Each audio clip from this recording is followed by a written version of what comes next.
Gusto unta ko nga magpaduol nimo. Makit-an ka, makaistorya, makasuroy. Maila-ila ka dili lamang isip usa ka higala, kundi isip usa ka ikaw. Nga mao'y hinungdan aning pagbati nga bisan lisod baron. Sigurado ko nga usa kini kadakong pagpitik para kanimo. Kana bitang pagbati nga bisan sa pagtulog, dili mamatay kay gihatagan kini og kinabuhi pinaagi sa mga pagdamgo kanimo. Oo, ikaw. Wala na hilain kundi ikaw. Nakapangutana ko sa kong kagalingon kung kinahanglan ba gihapon ko nga magmaunungon ani akong pagbati kanimo hangtod sa kahangturan. Bisan nakataplak sa akong naong ang kamatuoran nga walay ikaw gako. Matud ni kasing-kasing, oo. Kay matud pa niya, dili sayo pang maghigugma hangtod sa pagsalop sa adlaw ni ini kinabuhi. Kung ako lang, walay kumo kung adlaw-adlawon ko ang pagtigom sa akong mga pamasin.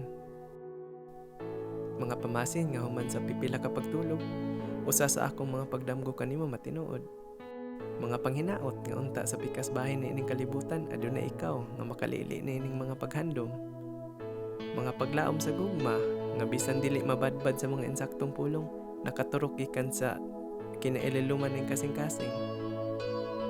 Apan kinsa man ang palabihon, ang kasing-kasing nga nagmahal o ang utok nga gaamping sa kasing-kasing nga dili masakitan.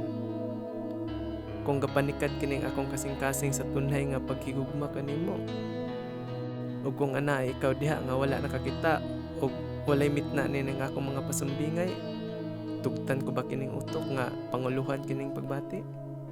O ginihinay na lang mapadlas ngadto sa pagpanalaw? Dili.